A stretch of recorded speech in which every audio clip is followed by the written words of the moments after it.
Alrighty guys, so if you have completed that 1 point perspective practice prompt A, that was our 3 shapes above, below, and on the horizon line, you're going to be ready to get started on what we decided to call prompt B. So if you're looking at the second page of your 1 point perspective packet, you apply your knowledge page. We're looking at the second space here. It says write your name in block letters. Make them appear to be 3D. Okay, that's what we're calling prompt B. This can be on the same page or a separate page in your sketchbook. This is 1 point perspective practice prompt. Okay, and we're going to get started just like we did on our previous work. You're going to want some sort of a straight edge again. Books do work. Rulers work a little bit better just because you can see what you're doing a little bit better. Again, I'm going to start with my horizon line. I'm actually going to move my horizon line up a little bit for this one. So horizon line, that's where the sky meets the land, right? And then my vanishing point, I'm going to put him a little bit off to the side here so we can kind of see what that looks like when it's not dead center. And I'm going to get set up just like I did with my shapes. I'm going to keep working in this space over here. So I'm going to do something where I'm writing my name vertically here so that I can see what it looks like below, on, and above the horizon line. Okay, so block letters, we've practiced that before, but just to review, if I'm writing block letters, if I feel super confident about it and want to just go for it, let's see here, we'll do Mrs. N. Down the side here, I can do that.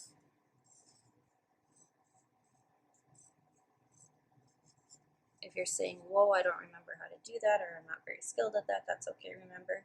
If I want to make block letters or bubble letters, I can start with a guide letter and then block or bubble out around it.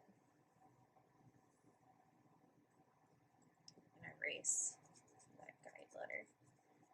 And then that will give me some sort of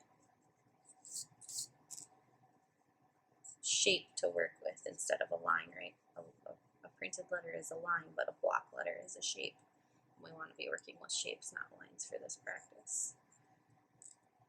And so that looks like this one more time. I've got my guide letter, and then I bubble or block out around it.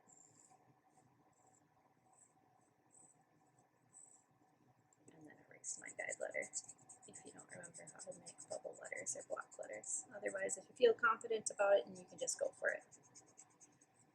Okay, so I've got my block letters going vertically for this practice.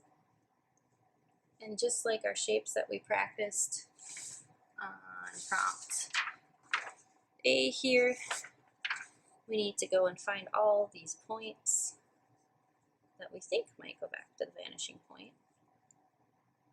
The points are easy to find. The rounded things are a little bit trickier because it's actually the farthest edge we're trying to find. And we want to find the inside points too. Again, this is a rounded letter, so kind of the very outside edge. Straight letters are easy, rounded letters are a little bit trickier. Okay, so I found all my points I'm going to use to connect. And just like our last practice, I'm just going to start from the bottom here. And I want to touch my vanishing point with my straight edge or my ruler or my book. Cereal box will work even. Anything that's straight that you can draw against. So touch my vanishing point and then try to touch the points that are going to connect and go back in space. And remember those lines that I'm drawing? I'm drawing lightly because I'm going to erase them so that they're not shooting into space. I'm just working begin my way across the end here, checking to make sure that I'm having 1 point of my ruler on the vanishing point, 1 point of my ruler on my letter edge, and my letter point, and heading back into space. And it gets kind of messy, as you can see. Oh, I missed one right here. That's a sneaky one. What if I check that sneaky one? I'm not going to be able to use it because it's going through my letter. Remember from our last practice, we don't want to draw through our shapes right now. And then I've got one down here. Oops. Setting back into space, and that's going to be it because this guy out here will go through my letter too. And I'll do these all the way up. I'm going to show you on this one, and then we'll kind of speed through doing some of those guys, or speed up. Just like our letter practice, whatever's happening in the front needs to happen to the back to cut these letters off so they're not zooming back in space. So if I have a vertical line here, I could either scoot my ruler over and draw a vertical line to match it, but I'm just going to eyeball it. So vertical line here. I could even be fancy and try to match this little dip I have in my block letter. I have a horizontal line here, so horizontal line to match it. And you see how I'm making these depths the same? So how far it's going back into space, that's called the depth. I want my depth to be the same for both of these spaces, so trying to make sure that how far I move back in space matches each time. This one's a little tricky, so I would do this one first. Horizontal line, and then come back and find my diagonal. Okay. And then this guy, if I was doing this less shallow, I would cut it off back here, but because we're trying to match depths, it's just going to stay back, going back in space like that. Alright, and then I'm going to erase all these extra lines. That first letter going back in space, and then I'm going to be able to just work my way up from here.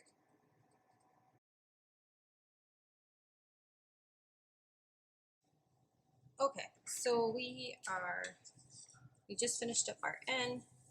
We're still working on this 1 point perspective, and we're going to work on a rounded letter here, this S.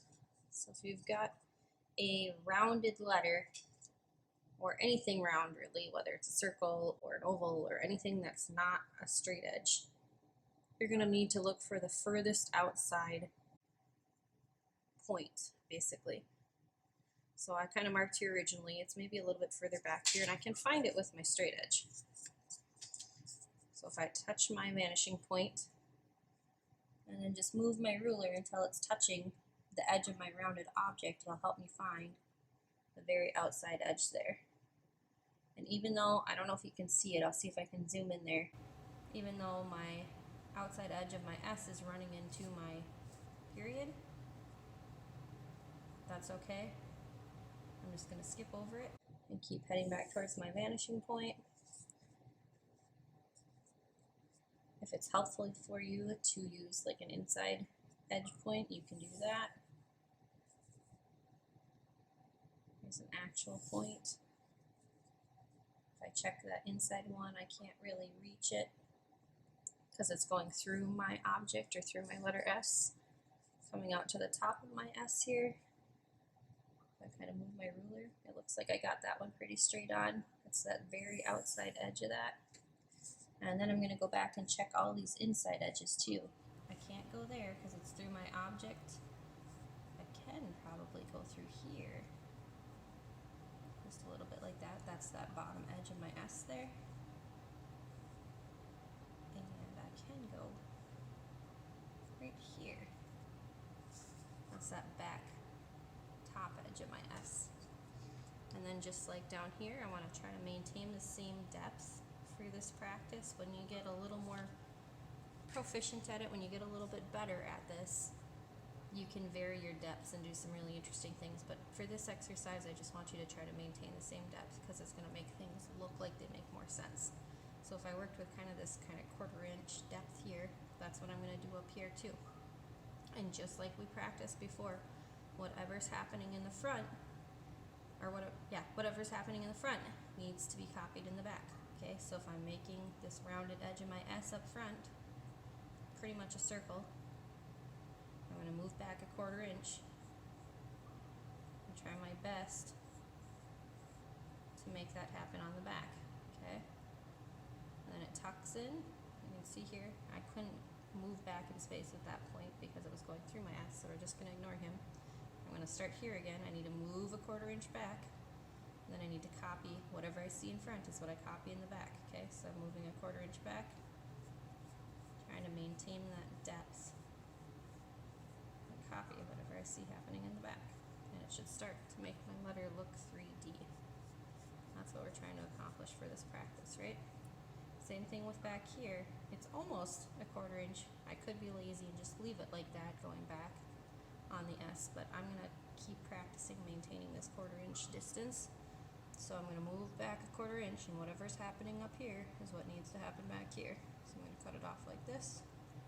Whatever's happening here needs to happen here. Cut it off like that, and that's going to make that S look a little more finished, a little more 3D. Again, I can get rid of my guideline.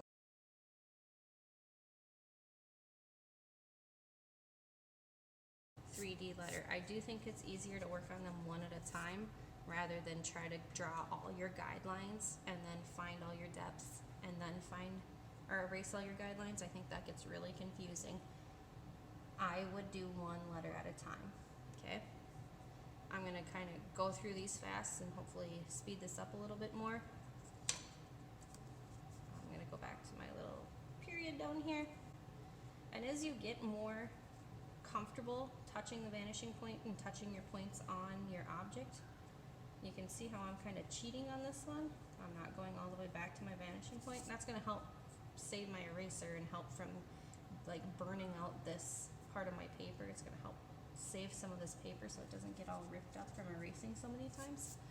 So you don't have to do that. If you are not comfortable, then make sure you touch your vanishing point, touch your vanishing point and touch your point of your letter and go back all the way. Go back all the way every time if you're not comfortable. But if you start to feel comfortable, you can cheat and start to do these shorter little lines, okay? Same rule applies. Whatever's happening in front needs to happen in the back. I'm trying to maintain that 1/4 inch depth.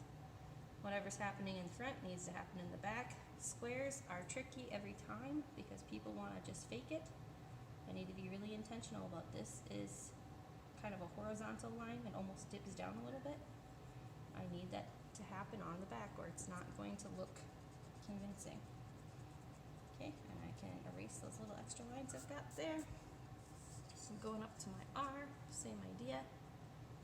And as I'm getting to my R and my M, I'm changing the perspective that we're seeing it from. We're still working in 1-point perspective, but instead of looking down on it, I'm now going to eye level, and then I'm going to go above eye level. Okay, so I am changing the angle that we're looking at, even though we're still working in 1-point perspective. Okay, that back R point, if I try to drag it, it just ends up hitting this other R point, so I'm going to ignore it. I'm going to go here, maybe a little bit longer.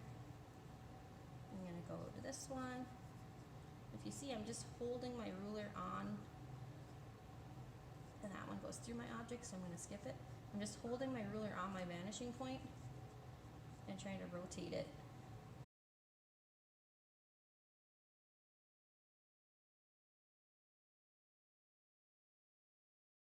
And that is how I would make my name look 3D going vertical across the page, so up and down. I'm going to show you guys how to do going back along this space here, so kind of at a diagonal, going back in 1-point perspective. From this end, I'm going to do Nordberg, or maybe just Nord, because it's going to get kind of long. And then I'm going to show you how to do a word right on the horizon line. But those will be 2 more separate videos, okay?